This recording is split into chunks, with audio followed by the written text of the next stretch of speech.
C'est presque de l'info, c'est la revue de presque de Nicolas Canteloup.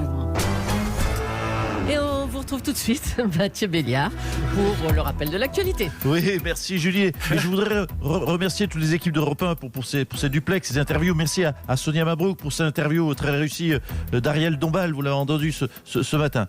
Europe 1. Ursula von der Leyen. Oui. N'importe quoi. C'est la même voix, en tout cas, j'ai confondu. Beaucoup d'auditeurs ont confondu.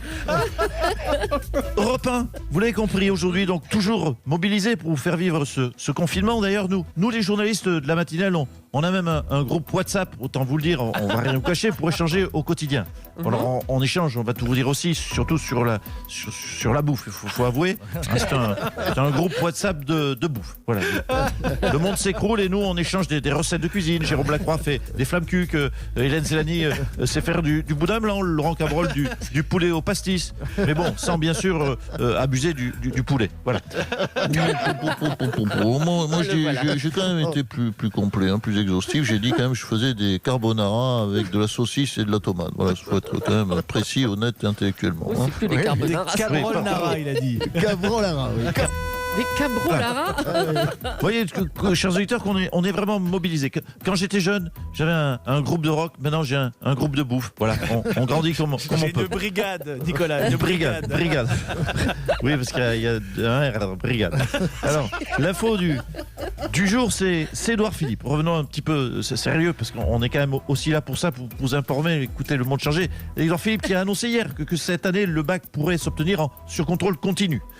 Enfin, petite correction tout de même, le chômage s'obtiendra sur contrôle continu. C'est plus exact de le formuler comme ça, c'est important d'être précis. Bon, je vous laisse, je vais acheter des saucisses pour faire la recette de Lolo Cabrol. Merci Mathieu Béliard. Édouard Philippe était en émission spéciale hier soir sur TF1. Le Premier ministre a abordé la question du déconfinement. Bonjour Édouard Philippe. Bonjour Madame Joly. Monsieur Mathieu, pas mal. Mathieu Pétard. Ça, c'est Bonjour moi. Laurent Carbone.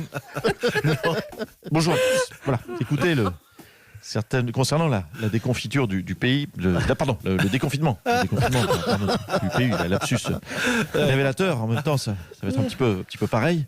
Il va être, et je l'ai rappelé hier, il va être évidemment progressif. Alors, vous avez en tête un déconfinement par groupe. Mais quel groupe? Alors, il y a les régions, les tranches d'âge. Comment vous voyez ça? Alors, ça fait débat. Ça fait débat. Moi, dans l'idéal perso, j'aimerais les faire sortir par niveau de conneries. Voilà. Les Français pas trop cons sortiraient en premier. Voilà, parce qu'ils sont capables, ces Français pas trop cons, de comprendre les gestes barrières. Ils savent qu'on ne pourra pas refaire des pique-niques immédiatement au but de Chaumont. Voilà. Et puis dans un deuxième temps, on ferait sortir les gens un peu cons. Voilà. Par exemple, un petit peu cons comme ceux qui mettent des mots dans les halls d'immeubles pour demander aux infirmières de déménager. Vous voyez, c'est même très un petit peu débiles et un petit peu méchants. Voilà, ils sont prudents, d'accord, mais un petit peu, oui, c'est pas très, voilà. Pas très et dans un troisième temps, alors, c'est qui les Français les plus cons, les plus bêtes? Alors, dans un troisième temps, les Français les plus bêtes, évidemment, vous l'avez compris, les enfants. Ah bon? J'ai échangé avec Monsieur Béliard en antenne et il en est totalement d'accord, parce qu'un enfant c'est pas futé. Niveau QI, on est entre le singe handicapé mental et l'anémone de mer. On va pas se mentir. Oh là là. Il touche à tout, l'enfant. Il lèche leur morve, il mange des chewing-gums qu'ils ont trouvés par terre. On peut pas faire confiance décemment pour l'hygiène à des enfants pour endiguer une pandémie. Désolé pour les parents, vous allez devoir encore les supporter un petit moment. Voilà. Bon, on va vous remercier. Merci beaucoup, Monsieur le Premier ministre. On revient sur cet article du Parisien intitulé « Les populistes passent à l'attaque ». L'article fait bien sûr allusion à Jean-Luc Mélenchon et Marine Le Pen. Bonjour Marine Le Pen. Bien, je constate avec regret qu'on m'attaque sans préambule. Je ne vous salue donc pas, madame. En revanche, bonjour à vous, à toi, et joli métis, mon beau garagiste des tropiques. Oh, il est de plus en plus beau celui-ci, plus sauvage que jamais, le cheveu long, la barbe folle. Ah oui, ça pousse, On dirait Jim Morrison. Non, pardon, c'est un mélange entre Jim Morrison et Carlos de Papa Youlélé. Oui, plus. Alors, Marine Le Pen, vous accusez le gouvernement de mensonges et d'impréparation. Parfaitement, madame. Car on nous ment sur le virus. Le virus est partout dans nos villes. Il est dans nos campagnes. C'est un envahisseur qui est là, qui rôde dans nos villes, dans nos campagnes. Oh là, ça faisait longtemps que je n'avais pas fait celle-ci. Ouh là là. Oui, c'est bon. Oui, on se souvient des C'est un images. tube. Oui. Et vous accusez aussi le président de mensonge. Mais ça, c'est grave. Hein. Vous avez des preuves? Non, c'est pas grave, madame. Bien sûr, madame, j'ai des preuves. J'ai la preuve vivante. Monsieur Macron nous encourage à faire attention aux personnes âgées qui sont, soi-disant, les plus fragiles. Mais mon propre père va très bien. Pas un début de tout, madame. Pas un début de fièvre, madame. Donc je dis que M. Macron est un menteur. Voilà. Au revoir. Excusez-moi, j'ai autre chose à faire. Excusez-moi que de passer ma vie avec un garagiste. Je ne vous salue pas. Mais au revoir tout de même à mon joli métis. J'aimerais voir dans d'autres conditions. Ouais, ça va venir, allez. François Hollande donnait hier un cours d'éducation civique en live sur le Facebook de l'association Bibliothèques sans frontières. Bonjour, monsieur Hollande. Oui, bonjour madame Julie, bonjour à tous mes abonnés. Permettez-moi de saluer tous mes followers et toute ma famille d'Insta. Et oui, les follolos. Et je profite du confinement pour devenir une star du web. Comment ça s'est passé, ce cours d'éducation civique en live sur Facebook? Bien, très bien. Soyez précis, d'éducation civique, hein, c'est pas d'éducation physique. Hein, voilà, ah bah non, j'ai pas dit ça. Oui, il n'y a pas de risque de confusion, mais tout de même, ça vaut mieux d'être dit. Notre jour, éducation physique. Écoutez, vous le savez, j'aime avant tout transmettre. La transmission est une de mes valeurs fondamentales. J'aime faire comprendre aux jeunes ce qu'ils doivent faire pour aider leur pays, rester chez soi, aider les autres et ne plus jamais voter Emmanuel Macron. Ce sont des trois exemples clés. C'est quelque chose que vous pourriez refaire, vous? Ah ben, tout à fait, bien sûr. Vous savez, j'ai monté ma chaîne YouTube. YouTube? Oui, c'est YouTube mais corésien, basé à Tulle. On émet depuis Tulle. YouTube. J'ai proposé mes tutos confinement. Oh non.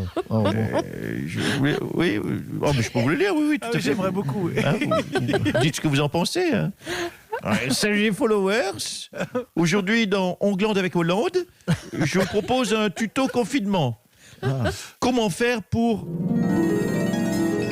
rester chez soi? Alors, cela est très simple. Vous retirez vos chaussures, puis vous vous asseyez sur un canapé. Et voilà, vous êtes resté chez vous. La semaine prochaine, nous verrons comment faire pour ne rien faire. Et salut la famille. Oh bah dites donc. Voilà, vous comprenez, Mme Julie, rester chez soi et ne rien faire, je suis, je pense, un des spécialistes. Et c'est un petit peu, voilà, et donc si je peux aider, c'est avec plaisir. C'est ça, oui, allez, merci Monsieur Hollande, à Avec bientôt. plaisir. Le Covid-19 rend les Français accros à l'info. Les chaînes d'information CNews, LCI et BFM ont vu leur audience doubler. On est en ligne avec le patron de BFM, notre ami Marc-Olivier Fogiel. Bonjour Marc-Olivier. Bonjour ma Julie, bonjour mon Laurent, bonjour Mathieu, bonjour à tous, à Claredac. Ça va Mathieu? Moi ça a changé Europe 1. Hein. Moi quand j'étais patron de la matinale, j'avais un sublime bureau rue François 1er au cœur du 8e arrondissement. Ouais. Et toi t'es dans ton garage entre une caisse à outils et des boîtes de petits pois au fond d'un bled de Normandie. Tu captes la différence? Oh le loser Mathieu. Alors c'est fou ces audiences qui doublent, hein, Marc-Olivier.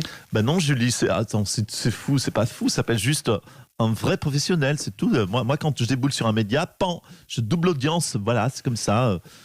Prends-en des notes, gamin, dans ton garage, hein, quand je parle. Prends des notes. Bon, je reconnais que c'est vrai, l'épidémie mondiale de coronavirus nous a un peu aidé, ok. Un peu aidé, à peine, oui, c'est ça. Une pandémie mondiale pour une chaîne info, c'est un petit peu comme Pâques pour un chocolatier. Hein. C'est la haute saison. Hein. On n'a pas vu ça depuis la peste en 1926. Mais il n'y avait pas BFM Télé à l'époque, ni BFM Radio. Hein. Enfin, il faut peut-être demander à Hervouette, ça je suis pas sûr. Hein. Merci Marc-Olivier Fogiel. Les vacances de Pâques vont commencer ou devraient commencer. Mais pour Christophe Castaner, pas question de voir les Français casser le confinement pour partir en vacances. Bonjour, monsieur le ministre de l'Intérieur. Oui, bonjour madame Julie, bonjour monsieur Béliard, bonjour à tous. Écoutez, oui, il n'est pas question que certains imbéciles bravent le confinement pour aller contaminer des régions jusque-là épargnées. Alors, il faut faire les vacances chez soi. C'est une chose que je demande à chaque citoyen à différentes destinations. Chez soi, c'est un salon sur canapé, à Cuisine les Deux Éviers ou à Sieston dans le Plumard. Ce sont des destinations qui peuvent être pas fraîchissante. Monsieur le ministre, vous ne craignez pas que certains Français moins responsables sortent, quoi qu'il arrive? Non, écoutez, nous ne pouvons pas nous permettre, Madame Leclerc, que des irresponsables fassent courir un risque à la nation. J'ai donc demandé à un expert de m'aider à confiner les gens à leur domicile. Ah bon? Si vous le permettez, je vais d'ailleurs C'est qui? demander son service. Piotr, Oh non. venez vous présenter à la radio, Piotr. Expliquez-nous. Bonjour, monsieur, bonjour, médias corrompus. Piotr Pawlewski, c'est bien ça. Mais vous collaborez. Attendez, vous collaborez avec Christophe Castaner, ça alors. Mais à quel niveau? Qu'est-ce que vous faites? Bah oui, moi pas vouloir que le coronavirus se répandu. Alors pour empêcher Français de sortir, moi aller chez eux et moi clouer testicules à eux sur parquet. Hier cloué moi 94 personnes chez eux et je trouve qu'on a...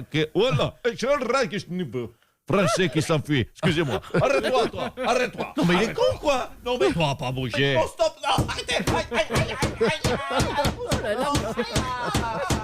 Voilà, toi, restez maintenant. Allez, Piotr, voilà. Encore un petit malin, encore un contrevenant auquel nous avons contrevenu. Vous voyez, Madame Julie, Monsieur Béliard, Monsieur Cabrol, aucune liberté par rapport au confinement ne sera tolérée. Piotr qui est revenu, mon Dieu. Piotr et les médias corrompus. Bon, merci beaucoup, Nicolas Canteloup. La revue de presse, évidemment, on garde la revue de presse parce qu'on en a besoin, y compris en période de coronavirus ou de confinement. Oui, tous les matins, Nicolas Canteloup et Julie à 8h45. La revue de presse qu'à retrouver sur europe1.fr. Un coucou aux auteurs de Nicolas, Philippe Cavrivière, Laurent Vassilian et Arnaud Demanche. 8h57.